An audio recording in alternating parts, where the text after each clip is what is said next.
Вы знаете, я не знаю, как господин Обама, я не знаю, как премьер-министр Великобритании, но я хочу заступиться за нашего президента, господина Януковича Виктора Федоровича. Вот он сам из нашего региона, из города, который называется Янакиево, из одной части Украины, которая очень индустриально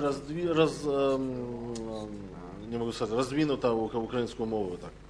Но я хочу сказать, что он тоже входит в часть мирового заговора. Но нам так не кажется. Я не думаю, что им кто-то управляет, потому что это человек абсолютно независимый. Или мировой заговор и его накрыл тоже.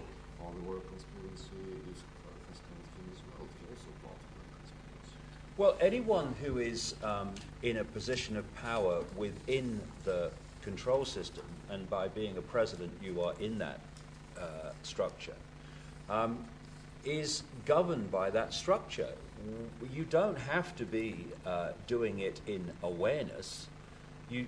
Most people who are in positions of power are not in awareness of how the power structure works, but they are still controlled and dictated by it to a very, very large extent. I mean, I understand that the president, for instance, is keen on Ukraine joining the European Union.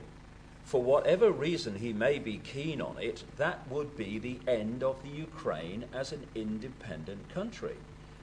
So what his motivations are, people can discuss, but the fact that he's has designs to take Ukraine into the European Union will be a disaster for this country, as it's a disaster for my own.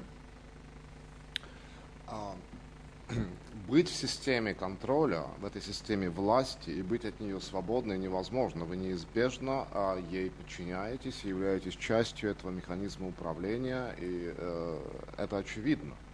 Но это не обязательно значит, что это управление, это ваша зависимость от этой системы контроля совершенно осознанно. Возможно, люди совершенно неосознанно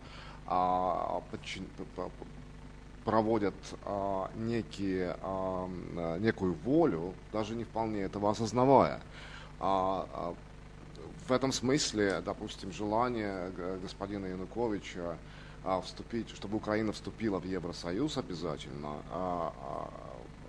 тут мотивация может быть какая угодно, но в конце концов такого рода вступление послужило бы глобальной повестке дня, и это и стало бы концом независимости Украины.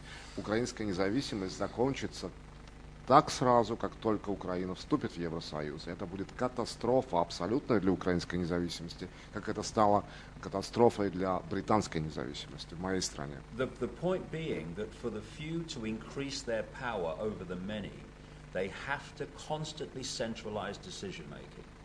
And this is what the European Union was designed to be from the start. We had a situation once where we were in tribes, and the tribes decided what the tribes would do. Lots of tribes then came together under what we call nations, and now a central point is dictating to all the other previous tribes.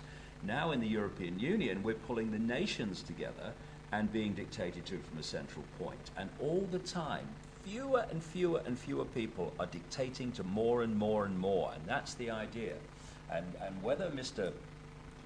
Yanukovych is doing this because he's part of the manipulation, or whether he's doing it because he's been persuaded it's the best thing, either way it's going to be a disaster for Ukraine if they go ahead.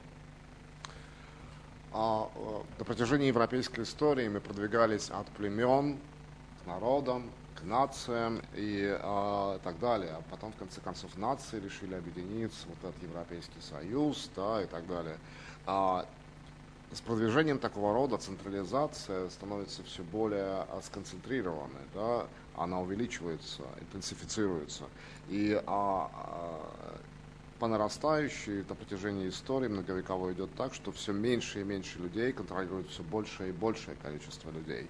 И в этом смысле, что касается независимости Украины и украинского вступления в ЕС, и воли президента Януковича вступления Украины в ЕС, то по любой причине, то ли из-за того, что он убежден сам лично убежден и сам лично желает того, чтобы Украина вступила в ЕС, или потому что его так убедили или сманипулировали им таким образом. В любом случае, вступление в Евросоюз будет означать для независимости Украины абсолютная катастрофа.